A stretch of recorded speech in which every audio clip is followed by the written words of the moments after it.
All right, warm greetings to you from wherever you're watching us. This is the Friday edition of Sports Tonight. I'm Yemi Adebara. Well, exciting times are here. The World Cup is just a few days away. And of course, we'll be on this show talking about the 2018 FIFA World Cup. A lot of stories about the Super Eagles, about the other 31 participating countries. We'll be talking about them on the show. We'll also spare a thought for what is happening on the domestic scene, talking about the Nigeria National League and of course, what's going down in the Nigeria Football League as well. We'll do that for you on the show tonight. We'll also talk about the news coming from Ghana, not a palatable one for the president of the GFA, that's the Ghana Football Federation, Kwesi Yataki. He has resigned from his position and, of course, also being suspended. We'll, follow the story that I've been monitoring all day about what's... Exactly.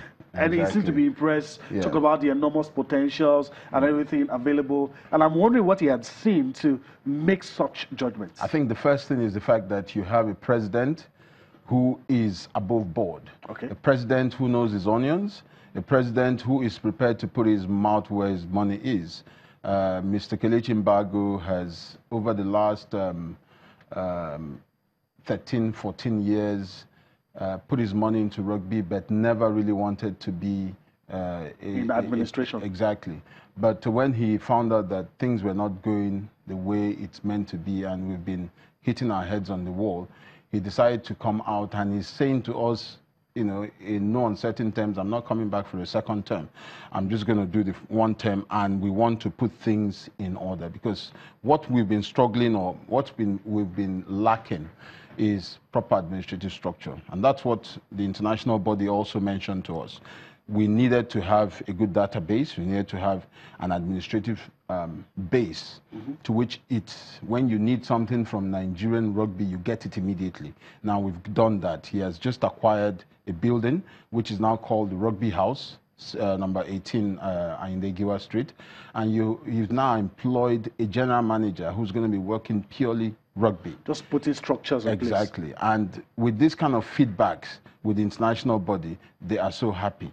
The next thing which will be coming to Nigeria, which has eluded us for a long time now, since 2008, is the hosting of an international event in Nigeria. Okay. We have now been told, put in a bid, by next year we'll consider Nigeria. Speaking about the president, it was quoted as saying that his administration will not relent in efforts to ensure the growth of rugby in Nigeria, to make it more popular. If you can take a dispassionate view and look at the growth of the game in Nigeria, where are we and where do we need to be? We've been on the club level. We've done a little bit on the schools. Now we're going to go big time in schools. Okay. Catch Them Young programs. Just recently, we had a tournament in Edo State where I am, and that's just an individual who decided, let me celebrate my birthday, Children's Day with the kids, and it was fantastic. We finished, and somebody just saw it on the news, and he says to me, Chense, can I do something? And I say, why not? Obviously. And he's telling me, can we do it in the next 3 weeks? Which, these are the kind of things... As a technical director, you love to hear. We love to see these kind of things. We've gone to states where we've not been before. Benue State, for instance, is having a huge population of rugby activities taking place. Akwa Ibom State, surprisingly, is giving us a stadia, to say, please come and put up a detachable goalpost and let's start rugby activities. You have rugby going into Adamawa, into Borno State right now. So we're going into as many parts of Nigeria as possible. Right. The 6 geopolitical zones, we're now covering it. Okay. Unlike before, where we were just in Lagos, Kano, Plateau, Kaduna, But now we moved into as many states in Nigeria. The schools program, women's rugby, the girl child, is our priority. Then the Nigerian Armed Forces, the Army, the Navy, the Air Force, and the police.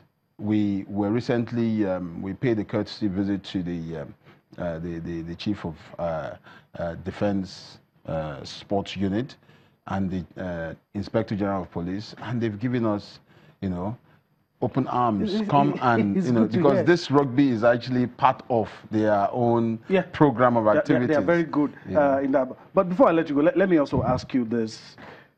How do you react, or what do you tell parents who, for one reason or the other, refuse to let their kids because they feel it's a dangerous... I mean, you deal with such issues a lot of the time. So see, what do you say? The beauty of it is that you see rugby being played right now. In all the games you've seen, we've not had any serious injuries.